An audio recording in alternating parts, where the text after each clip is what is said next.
السلام علیکم۔ لوگوں کو کھونے سے نہ ڈریں، بلکہ ڈریں اس بات سے کہ کہیں آپ لوگوں کو خوش کرتے کرتے اللہ سے اپنا تعلق نہ کھو دیں۔ گھڑی کی ٹک ٹک کو معمولی نہ سمجھو، زندگی کے درخت پہ کلہاڑی کے وار ہیں۔ کچھ نیا پانے کے لیے وہ مت کھو دینا جو پہلے سے ہی تمہارا ہے۔ ہمیں ڈھانپ کر وہی رکھتا ہے جس کے لیے ہم قیمتی ہوتے ہیں، پھر چاہے وہ ہمارا رب ہو یا کوئی انسان۔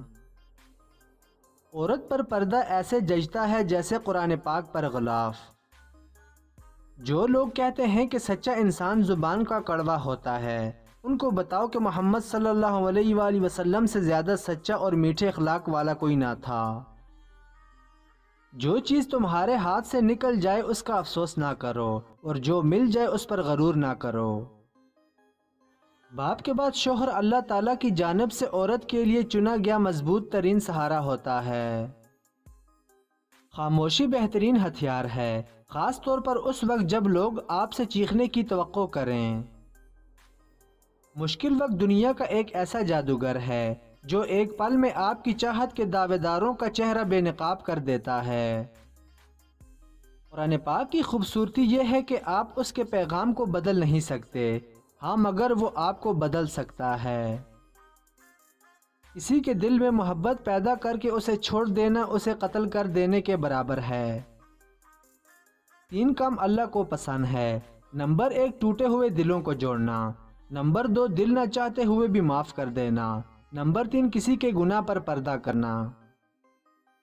ہم فانی محبتوں کے پیچھے بھاگ کر جب خالی ہاتھ رہ جاتے ہیں تو تب یاد آتا ہے بس خدا اور اس کی محبت۔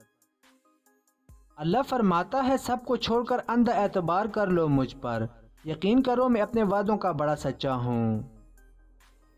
عورت کی طبیعت میں ایک عجیب طرح کا تضاد ہے کہ وہ غریب شوہر سے پیسے مانگتی ہے اور پیسے والے شوہر سے پیار مانگتی ہے۔ دھوپ میں باپ جلتا ہے اور چولہے پہ ماں جلتی ہے، تب جا کے اولاد پلتی ہے۔ رب سب کے والدین کو سلامت رکھے، آمین۔ بے عزتی کا جواب اتنی عزت سے دو کہ اگلا بندہ خود ہی شرمندہ ہو جائے۔ امید اور بھروسے کا تعلق صرف اللہ تعالیٰ سے رکھیں تاکہ بات بات پہ دل ٹوٹنے کے بجائے مضبوط ہونے لگ جائیں۔ ٹوٹا ہوا دل خدا کی توجہ کھینچتا ہے، خوش نصیب ہے وہ روح جو خدا کے لیے روتی ہے۔ ذرا تصور تو کیجئے جب اللہ کہے گا وادخلی جنتی، اور میری جنت میں داخل ہو جا۔ لوگ سمجھتے ہیں بادشاہ کامیاب ہو گئے، دولت والے کامیاب ہو گئے، مگر قرآن کہتا ہے قد افلح المؤمنون، بے شک ایمان والے کامیاب ہو گئے۔ قرآن تو جگہ جگہ تسلی دے رہا ہے کہ نا امید نہ ہو، کمزور نہ پڑو اور یقین رکھو، تمہارا رب تمہارے ساتھ ہے، دیکھنا وہ بہت جلد سب ٹھیک کر دے گا۔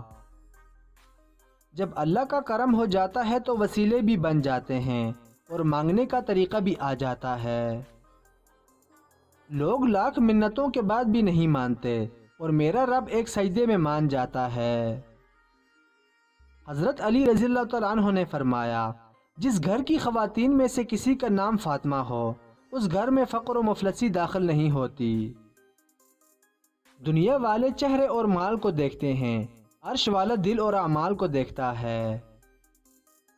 امید نہ چھوڑنا، کل کا دن آج سے بہتر ہوگا۔ چھوڑ یہ بات ملے زخم کہاں سے مجھ کو، زندگی اتنا بتا کتنا سفر باقی ہے۔ اللہ تعالیٰ پر یقین کا سفر بے حد سکون دیتا ہے۔ تم سجدہ زمین پر کرتے ہو اور تمہاری صدا 7ویں آسمان تک جاتی ہے۔ دعا کرتے رہو، یاد رکھو تم اس سے مانگ رہے ہو جس کے لیے کچھ بھی ناممکن نہیں ہے۔ زیادہ سوچنا انسان کو ختم کر دیتا ہے، بس دعا کرو اور اللہ پر چھوڑ دو۔